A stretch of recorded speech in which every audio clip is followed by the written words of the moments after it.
Coming to you from a cozy little condo high atop Old 4th Ward, Atlanta. Welcome to The Ron Show on America One Radio. Here's your host, Ron Roberts.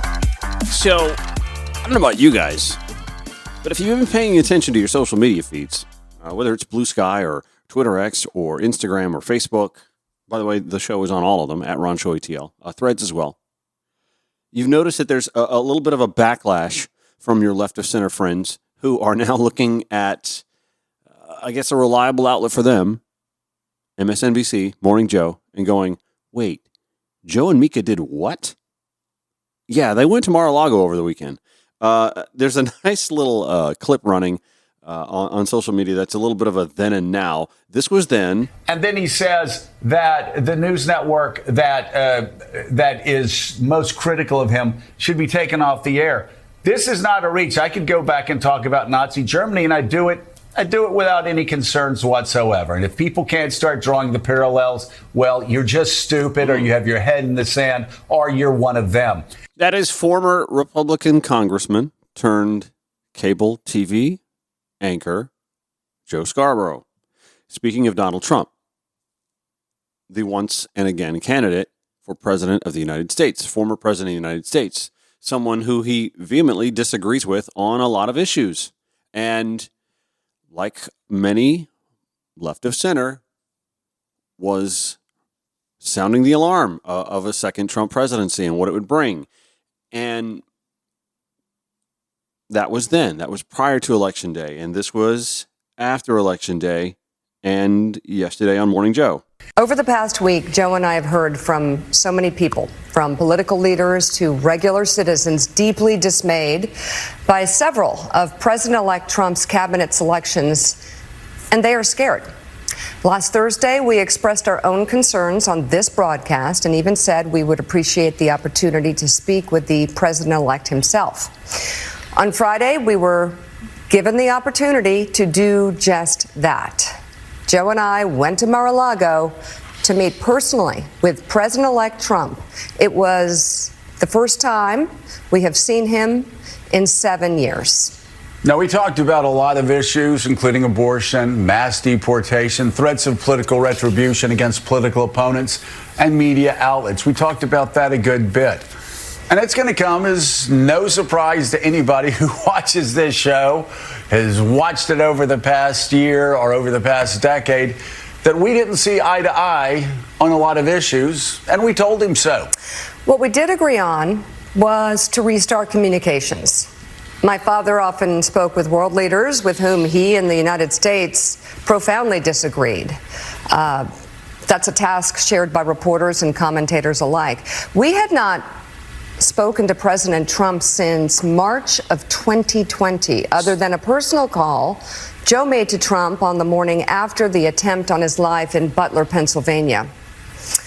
In this meeting, President Trump was cheerful, he was upbeat, he seemed interested in finding common ground with Democrats on some of the most divisive issues.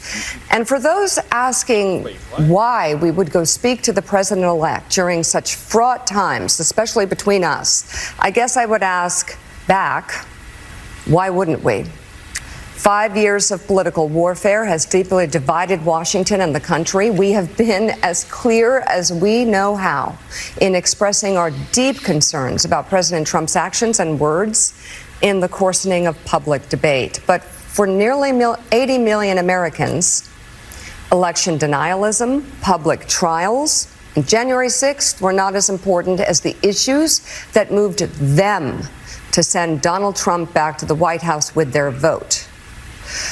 Joe and I realize it's time to do something different, and that starts with not only talking about Donald Trump, but also talking with him. That is the summation of MSNBC's morning show, Mourning Joe, taking the high road, letting them go low so that they can go high. Could you imagine Fox and Friends having done that? Seriously, could you imagine Fox and Friends in 2008 saying, yeah, you know, let's have President Obama on the couch. Was Fox and Friends on back then? I think it was. Or President Joe Biden. They'd have never done that. This sort of exemplifies how I've said all along There is no left-wing version of the right-wing ecosystem. There is this perception that there is a left-wing media bias, like over all of American media: ABC News, NBC News, CBS News, the three biggies that we get weeknights at 6:30 Eastern, or 7 o'clock in Atlanta because Channel 2 goes an hour. Anyway, there is that perception that the Associated Press, that USA Today, that the three majors, along with CNN and MSN, that they're all liberal. They all have a liberal bias. I maintain facts, data, math, science tend to have that liberal bias, but that's just because I believe that most politicians who run center-left are running in a world of reality. That being said, you'd never see Fox and Friends do what Mourning Joe did. And I don't know. Do I think it's a problem? I think it's long been a problem, honestly, since 2015, that the American media landscape has normalized the antics and actions of Donald Trump. That they have somehow flown over, glossed over his behavior. We have now 10 years of child raising in this country where children, and yes, they're watching. I mean, they don't care about politics like you and I do, but they're watching. They see the way a revered, at least by roughly half the country, a revered man acts and the things he says about people he disagrees with so callously, so cavalierly. And for 10 years now, we've raised children in this country who believe that that's not only okay, but would be rewarded with loyalty and fawning praise and perhaps even personal and or political success. Make no mistake, I'm not just blaming Joe Scarborough, Mika Brzezinski for that. Although, let's remember, in 2015, 2016 election cycle, they were instrumental in the normalization of Donald John Trump. Oh yeah, Donald was on the show a lot back in the day as he was ramping up his run for the presidency. I think they thought he was amusing and entertaining. And he obviously was for them for a minute. You have to remember, for those who don't, prior to Donald entering into politics, he was a TV character. I mean, he was himself, but he was playing himself as a TV character in a reality show that NBC, their parent network, propped up on television screens for several seasons of The Celebrity Apprentice, where Donald got to play the cutthroat, hired, fired, thumb up, thumb down, quick to pull the trigger, no holds barred, badass boss, right? It was all theater. It was all theater. That came after decades of business successes and failures. You don't put 4 businesses into bankruptcy 6 times and call yourself a success overall. The NBC gig actually bailed him out fiscally. And then, as he started facing the repercussions of his actions in questioning Barack Obama's citizenship, he started running afoul of the parent network because they had a successful TV show and they don't like their actors and actresses saying things controversial and or dog whistle racist. Well, that grew his fan base, obviously, and here we are, fast forward some, 10 years later, and we've let our media landscape normalize the behavior of Donald John Trump. But it's not just MSNBC's fault, and it's not just Democrats who might be willing to work with him across the aisle. And we'll talk about bipartisanship and civility. That's a big discussion topic yesterday at the second annual Isaacson Symposium on Political Civility at the University of Georgia, where former Senators Saxby Chambliss and Heidi Heitkamp sat down. We'll go into that in just a little bit. But this has everything to do with Republicans normalizing him too. Nikki Haley ran arguably the most successful attempt to take down Donald Trump within the Republican primary, and obviously because you can't find spines in that party, she couldn't find enough support from others in that party to dare to challenge Donald John Trump. Whatever dirt he has on them or whatever sway he has with them, I think it's mostly just his fan base. We saw what they did on January 6th. Does anybody want that at their doorstep? Nope. I mean, this is kind of literally where we are. We are living in an era of intimidation. That's what Donald Trump has over folks. Intimidation. He knows he can command enough of an audience to do whatever is necessary to see him succeed politically. And Republicans are fearful of it. Anyway, Nikki Haley, who gave it a go before succumbing to Donald Trump in the primary and then endorsing him, would it have mattered in the 2024 cycle? I don't know. Liz Cheney was out there campaigning with Kamala Harris, so maybe not. Although a lot of folks still voted for Nikki Haley after she dropped out of the race as a bit of a protest vote to let Donald Trump know, hey, we're not with this. We're not with you. We don't appreciate these antics. But Nikki Haley then endorsed him anyway. To, I would guess, the disappointment of many who revered Nikki Haley as being somewhat of a legit conservative with some moral values. Anyway, she has a show on SiriusXM, and she and Charlamagne the God were discussing Mika and Joe and Mourning Joe going to Mar-a-Lago. Mika Brzezinski and Joe Scarborough tore me up when I said anything about voting for Donald Trump or what I agreed with him on, even though I criticized him when I thought he was wrong. I praised him when I thought he was good. They tore me up. But the truth is, it's not that they suddenly saw the light. It's they saw the ratings. That's right. I mean, let's be clear. They saw the ratings tank and they realized, oh, we better get on with Donald Trump or else we're not going to have a show. Yeah, it's a ratings and revenue game. What I don't understand is if you don't like something that somebody's saying, if you don't like something that somebody's doing, why not go talk to that person about it, and challenge them right then and there? Like that's why I think the biggest issue is even now when I see all of these liberals, they're having these conversations about, oh, the left needs a Joe Rogan or the left needs a, conservative networks like the right has. It's like, no, how about grow some balls and go on these platforms? How about go talk to Joe Rogan? Charlamagne is wrong and not wrong in that he's absolutely right that folks on the left need to go to these platforms. They need to go to Fox News. They need to sit on the couch of Fox and Friends, if invited or if allowed. Pete Buttigieg seems to be able to go in there all the time. Why not? But I disagree in that Charlamagne doesn't believe that the left needs its own media ecosystem. I think it absolutely does.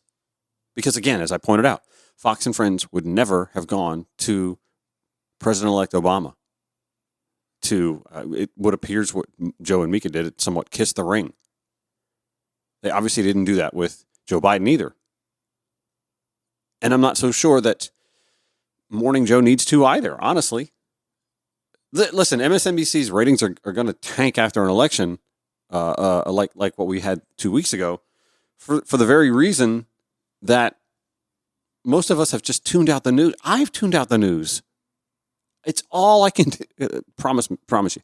It's all I can do each morning to get up and have these conversations. And I'm trying to find ways to have conversations that are not top of the day headline stuff or even nitpicking too much about cabinet picks, this, that, and the other. I'm kind of doing a flyover of it and then having an overarching conversation about things like ideology, where the party should go, who should be leading it, whose voices we should be listening to and adhering to and following. That's the goal here. And so, yeah, my opening segment here has a lot to do with, again, Joe and Mika going to Mar-a-Lago, but it has a lot to do as well with Democrats needing to find a spine. And we as I mentioned, Senators Saxby Chambliss and Heidi Heitkamp sat down yesterday and had this revisionist history conversation about civility back in the day, and both of them seem to have forgotten the incivility that existed when they were running for the U.S. Senate.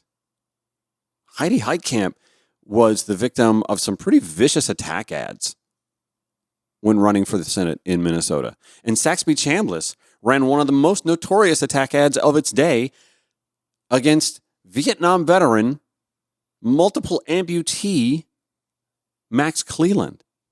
We'll review some of that conversation between former Senators Saxby Chambliss and former Senator Heidi Heitkamp in the second half hour of the show. And I'm going to play for you an attack ad that was aimed at Heidi Heitkamp that was just dripping in racism. Anti-Asian, it's just disgusting.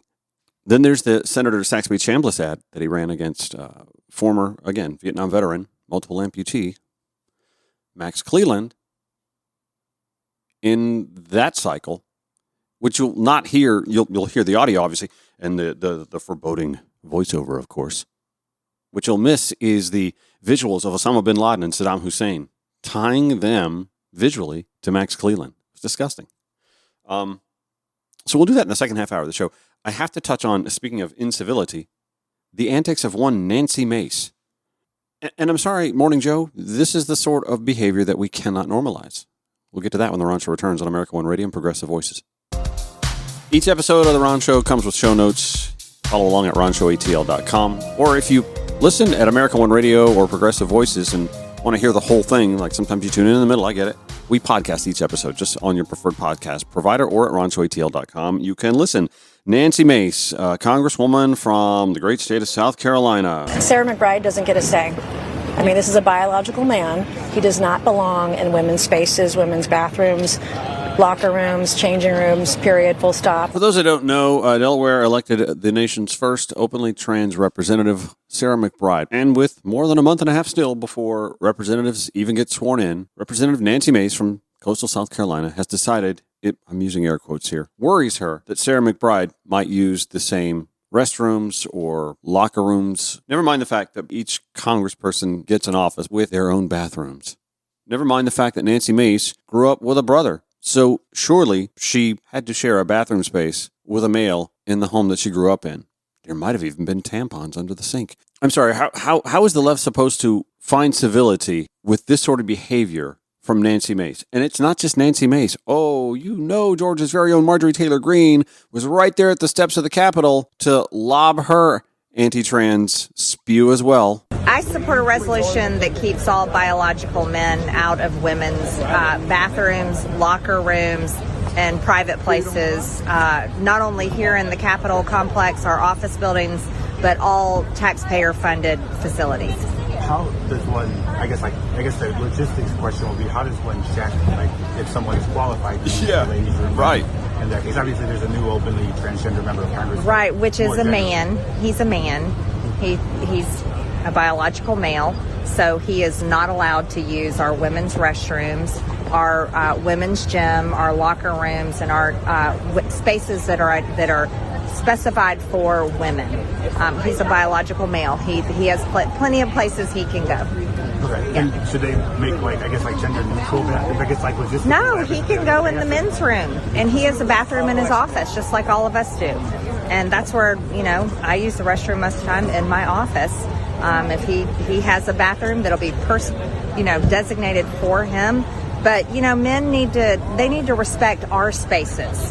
I'm just wondering, how is the left supposed to be civil? How is Sarah McBride supposed to come in and serve in the halls of Congress and be civil with Nancy Mace and Marjorie Taylor Greene? And they're not the only one. But they're talking about this resolution, by the way, where they're going to make it impossible for Sarah McBride to use restrooms assigned to women because they assert that having no idea what Sarah McBride's medical history is they've decided for her where she does and doesn't belong. You heard Marjorie, by the way, mention that she herself tends to use the bathrooms in her own office. Yes. So what the fuck is this even about? Seems to me a couple of the handsome, mean girls just want to manufacture some bullshit.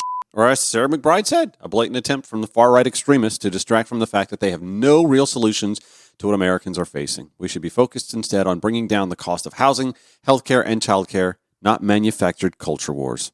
Sarah McBride taking the high road.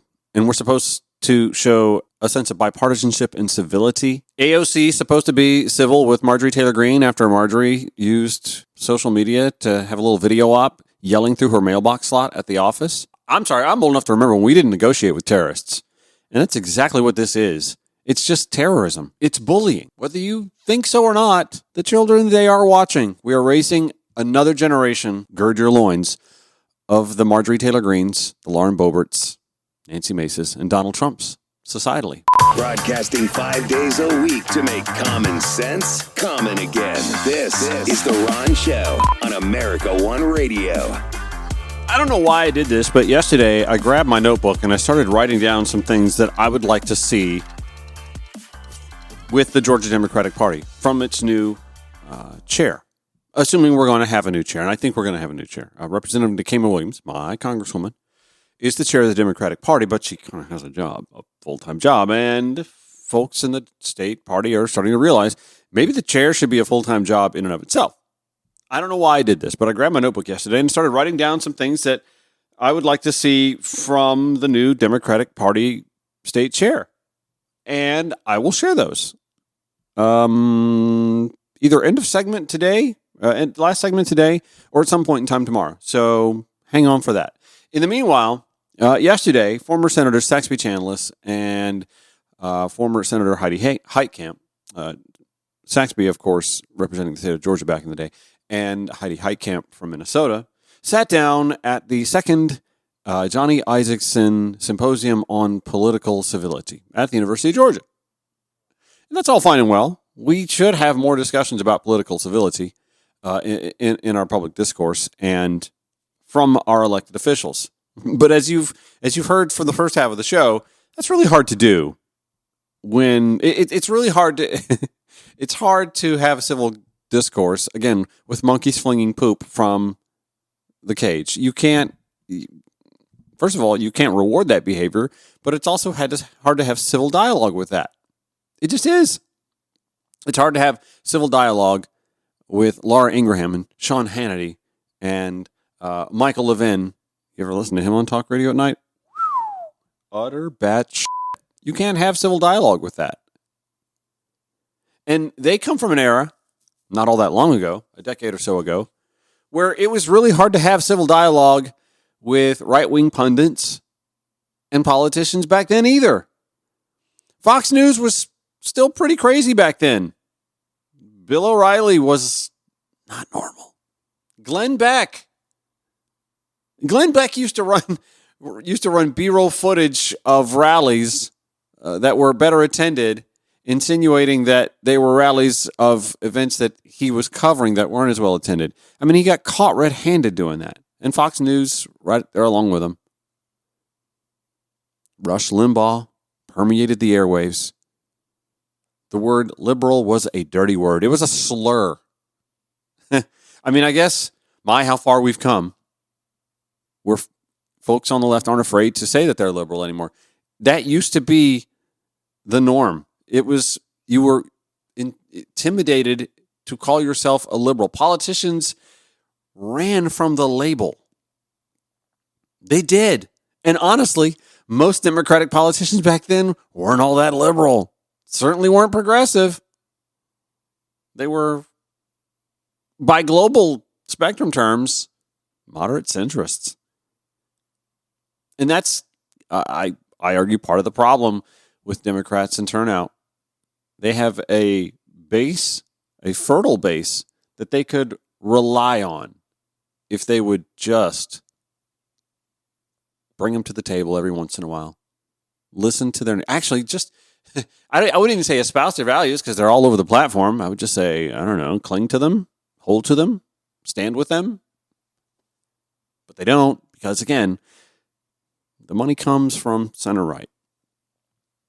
And politicians have been fearful of calling themselves liberals or progressives, for sure. I mean, Bernie Sanders, God bless him, I get it. Vermont's a different part of the world, although it's a beautiful state. My God.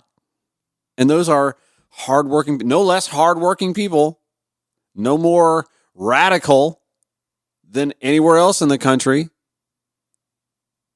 Bernie Sanders manages to navigate that by sticking to his values.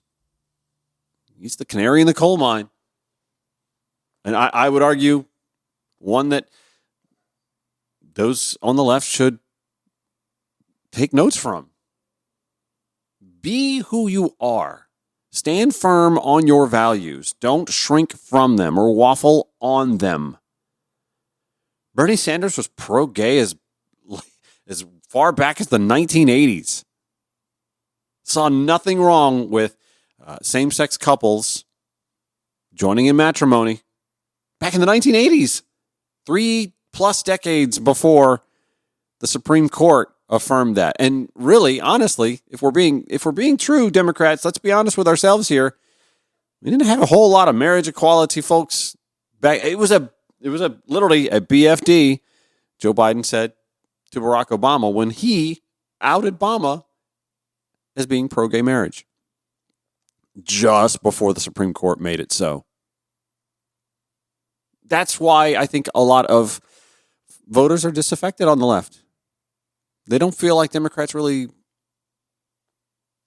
stand up for their values.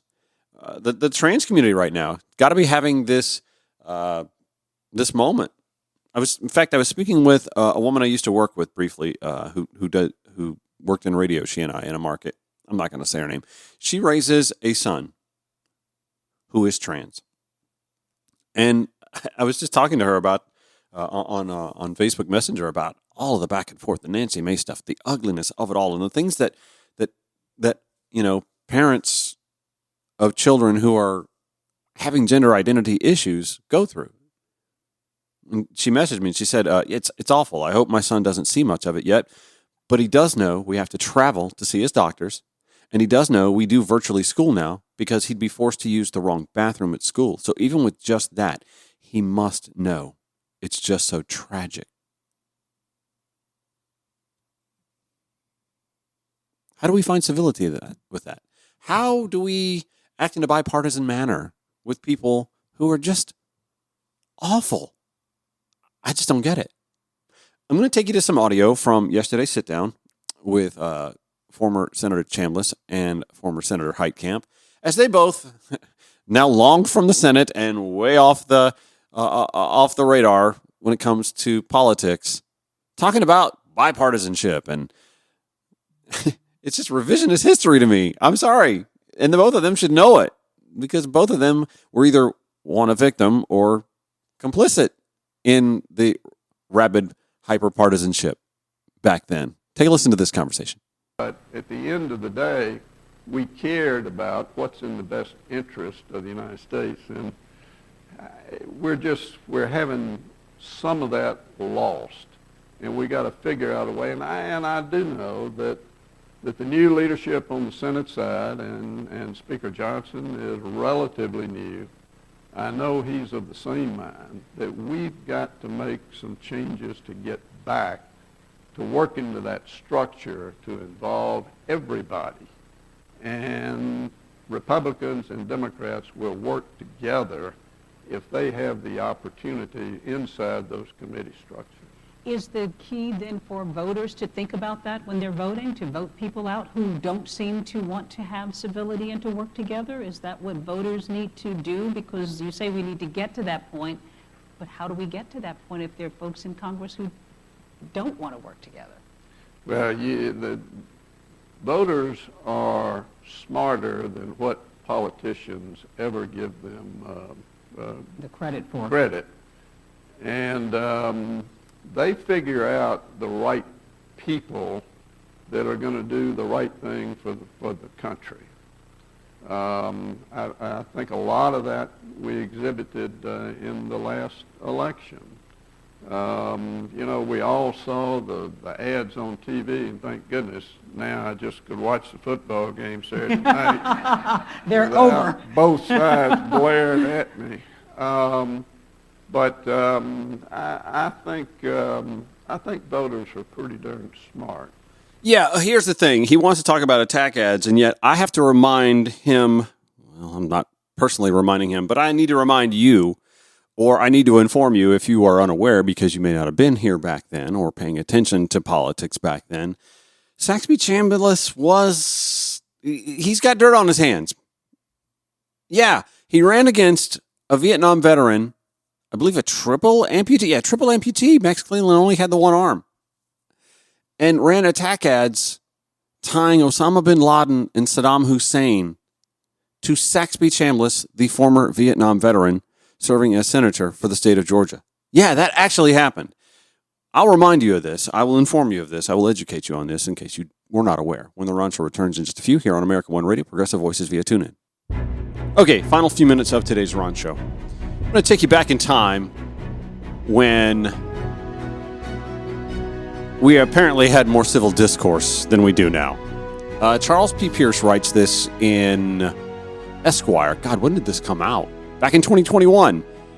He writes, in 1999, I went to Washington to work on a profile of John McCain for this magazine. One of the interviews I set up was with Senator Max Cleland, Democrat of Georgia. Cleland was a friend of McCain's. That's right, Senator Max Cleland, Democrat, friend of John McCain, Republican. Both of them were Vietnam-era veterans, and both of them had come out of that fiasco severely damaged. McCain from his having been tortured, and Cleland from having lost both legs and one arm to a grenade outside of Khe Sanh. He had made a life and political career for himself. He was a ferocious fighter for veterans and for the rights of the disabled. He'd been elected to the Senate in 1997 to replace Sam Nunn. Anyway, I was told that I had a half hour with Cleland. After an hour and a half, we both realized we had been going on for a while. It was one of those great interviews that turned into a conversation between strangers, both of whom find the other interesting. He was a big, bluff guy who laughed easily and wasn't shy about making jokes about his missing limbs. I liked him a great deal. Charles wrote this after Max Cleland passed away, by the way. That's what it was. Max Cleland died on Tuesday at the age of 79. He had been ill for some time. He had not been in the Senate since January of 2003, and thereby hangs a lesson for our current political moment. In the wake of the terrorist attack of 2001, you may recall that President George W. Bush, installed by the Supreme Court after losing the popular vote by 500,000, had called for national unity in the face of monstrous tragedy. See, we were calling for unity back then. By and large, he got it. However, his political operation run by the execrable Karl Rove, who, by the way, endorsed Kamala Harris this past election cycle, that's how far we go, looked at the nearly 3,000 dead Americans and saw an arsenal of political weapons they could use in the midterm elections of 2002. Cleland was running against a Republican named Saxby Chambliss, a non-entity who'd been deferred during the Vietnam War because of an old high school football injury. While on the Senate, Cleland had voted for the Bush tax cuts in 2001 and for the invasions of Iraq, which he later called the worst vote of his career. But as legislation to set up the next Department of Homeland Security sailed through Congress, Cleland fought to give the employees of that department union protections. Well, how dare he? How un-American. And that was opening enough for the rat fuckers to get him. Charles Pierce writes, Rove called on an ambitious conservative ad man named Rick Wilson to put together one of the most scurrilous attack ads since Lee Atwater gave Willie Horton his turn at center stage. The ad opened with pictures of Osama bin Laden and Saddam Hussein, and the point of the ad was that Max Cleland, who left half of his body in a war zone, lacked the gumption to lead during a time of terror.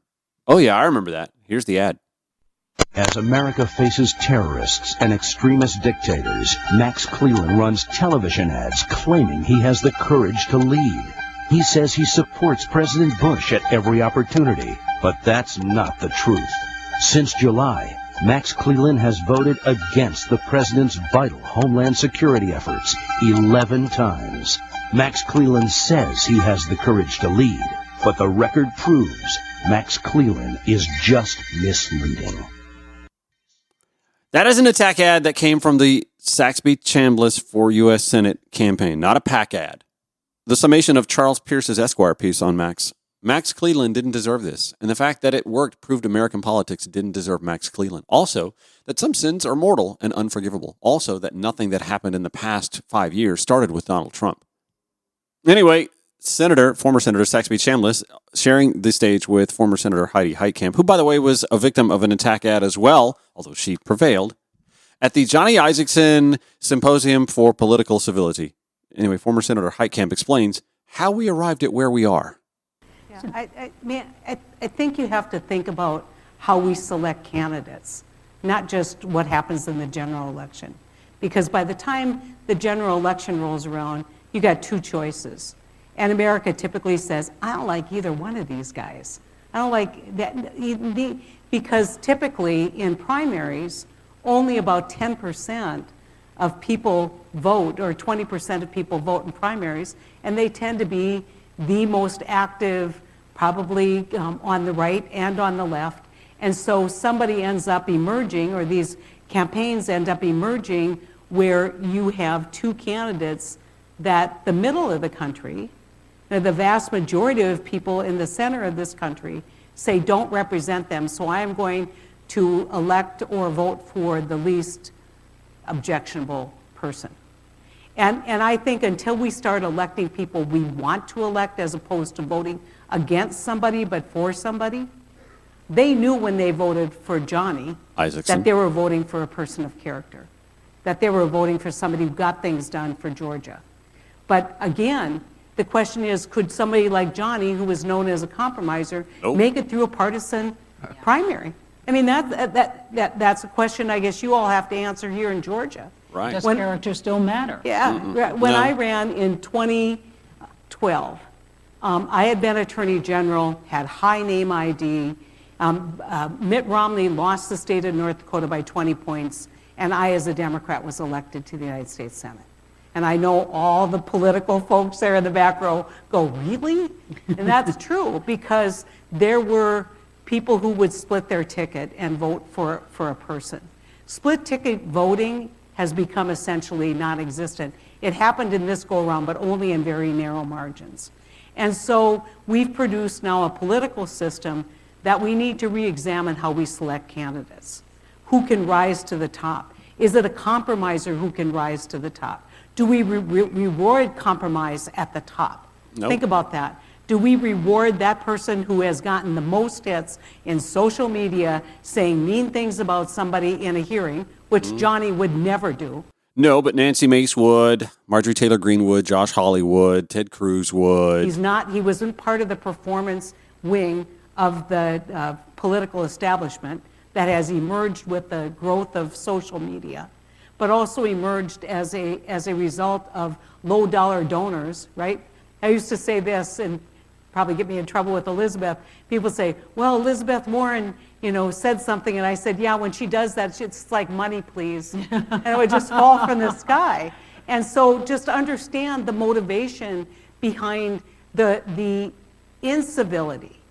It's those viral, lack of civility moments on the right and on the left that drive that hardcore right or left. And so what I would say to offer some hope is that there is always an opportunity in America in this democracy. Claude Pepper, who I don't know if you served with Claude Pepper, but he would say, every 2 years, the American voter grabs the steering wheel of this country, and they turn it one way or they turn it the other way. And I think that there is going to be, for the right examination by the voters, a reward system for people who compromise. And if there isn't, let me tell you, there's people in this country who would be great senators, who would be great congressmen, who will never run.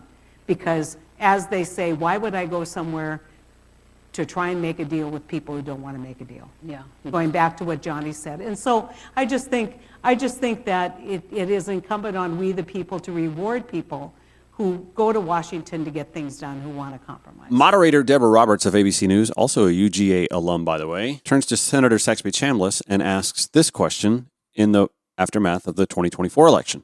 What do you take out of what we just saw in this election that might point to the possibility of maybe compromise? We certainly know that there was a lot of incivility going into this election, but the voters talked about issues, or certainly voted about issues. So is that a place where we can start to think about compromise, maybe focusing on immigration, a hot button issue right now, focusing on the economy? Is that an opportunity now, Senator, do you think, for Congress to compromise? After a presidential election, particularly where we have a change, Deborah, there's always opportunity, and clearly we have one today. We've got too many major issues that need to be worked on by Congress. And I say this a lot because I sincerely feel this way. The best legislation that I ever worked on was bipartisan legislation. If you have a piece of legislation that was 100% passed by the Democrats or 100% by the Republicans, that's not going to be the best piece that we could have done. And now, when you think of the issue of immigration, I know that the Trump campaign came down really hard on illegals, and we're not. Nobody in Congress today is in favor of illegals. I promise you. You hear that? Irrespective of the news reports from time to time. But it is a complex issue, and there's so many issues that we have are complex. And it takes the best ideas of Republicans and the best ideas of the Democrats to meld together to come to the right solution. You can hear he didn't want to bring up the fact that Trump derailed bipartisan solutions on immigration earlier this year. When we worked on the immigration issue back in 2007 and 8, and then we tried it again in 2012, Johnny and I were in the room every day with John McCain, Ted Kennedy, other folks on the far right, far left, middle of the road, and we got close, very close. And unfortunately, we didn't get quite over the line because it would have solved a lot of the problems that we've got today. Oh, yeah. As Vox recalls, as much as anything, though, Republicans were worried about the politics of immigration reform with their base. When Majority Leader Eric Cantor was defeated in a shocking primary upset by challenger Dave Bratt, who'd attacked Cantor for being open to immigration reform, many Republicans took it as a warning. After that, there was very little attention from House leadership to the issue of immigration reform. That's not a bipartisan letdown. That is a GOP hyper-partisan letdown. But I do think that there is an opportunity here, Deborah, to take that issue as an example, that if you get the best ideas of the Democrats and the Republicans together, there is a way to solve it, because it needs to be solved, and hopefully that's what's going to happen. Well, I think he's living in a land of delusion. We had that opportunity this past spring, and politics got in the way again. And now we're just going to mass deport, erect more walls, solving nothing, because immigration is going to continue to be a problem if we don't deal with the root causation, something that the hyper-partisans on the right have no appetite for or interest in. I'm running out of time. I'll have to give you the link to the rest of that symposium if you'd like to watch it in its entirety. I would tell you that one way that we, the people, could fix this, again, eliminate gerrymandering, which would eliminate a lot of the hyper-partisanship, grow the House, uncap the House so that we have more House members kind of drowning out the Nancy Maces and the Marjorie Taylor Greenes and giving us a greater voice in the people's House to begin with. That would also fix the Electoral College that we came perilously close to affecting the outcome of this race again, despite the will of the popular vote. I mean, can't fix everything, but that would really solve a lot of it. But who am I? Just a guy who does a show 5 days a week here on America One Radio and Progressive Voices via TuneIn or wherever you podcast. Thank you for listening. Show notes at ronshowatl.com. See you tomorrow.